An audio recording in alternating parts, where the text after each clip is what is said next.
Hello children, how are you? Today I am going to explain you the poem Break, Break, Break by Lord Alfred Tennyson. Lord Alfred Tennyson was born in Somersby, England. He was one of the most important poets of the Victorian age. At the age of 12, Tennyson had written a 6,000-line poem. Tennyson's first collection, Poems by Two Brothers, was published in 1827. He was the poet laureate during the reign of Queen Victoria.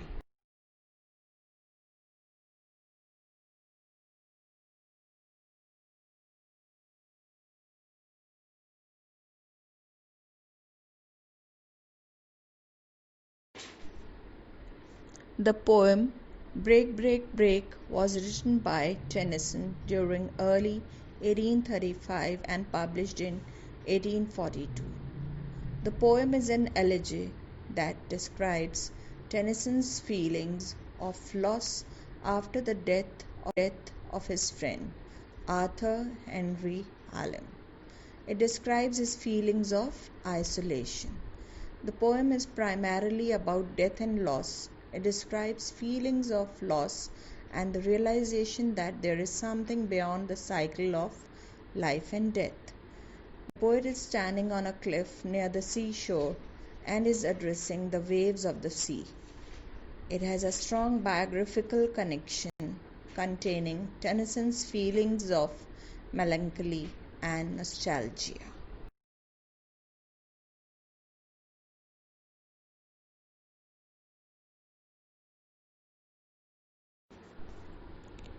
Break, Break, Break is an elegy. An elegy is a poem usually written to express sorrow for someone who is dead. It is a poem of serious reflection, typically a lament for the dead. It originated in ancient Greece.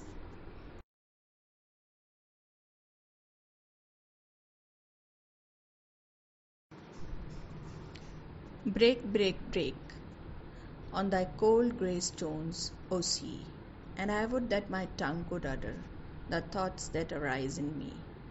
O well for the fisherman's boy, that he shouts with his sister at play. O well for the sailor lad, that he sings in his boat on the bay. And the stately ships go on to their haven under the hill. But oh, for the touch of a vanished hand and the sound of a voice that is still. Break, break, break at the foot of thy crags, O sea, but the tender grace of a day that is dead will never come back to me.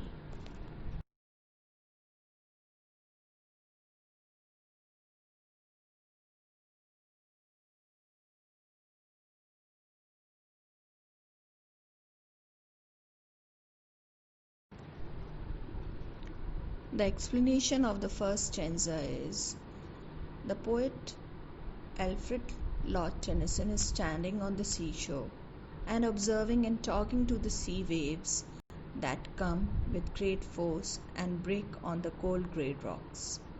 He wishes that he could express his deep thoughts. The question before him is how he can express the thoughts which are rushing to his mind.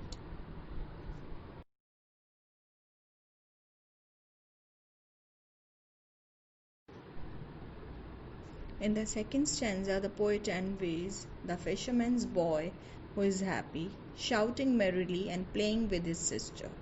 The sailor lad is also happy, who is singing in his boat.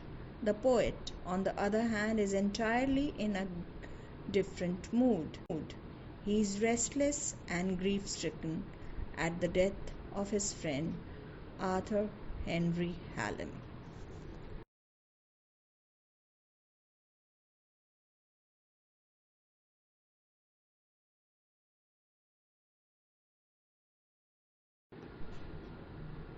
In the third stanza, the poet says that the ships also find the sea lucky as they go on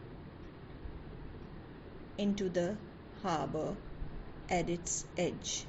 All these things may find happiness in the sea, but the poet himself is very sad and depressed. He remembers a loved one who had come and stood there with him, but now that person cannot be touched or heard. He misses his friend Halm. The grief of the poet is terribly intense.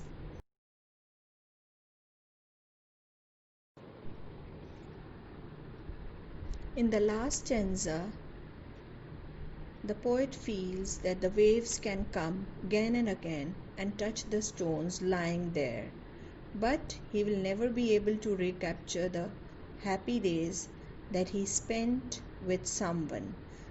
Children, someone here refers to his friend because now they are gone forever from him. The poet no longer cherishes the past experience which he enjoyed in the company of his friend.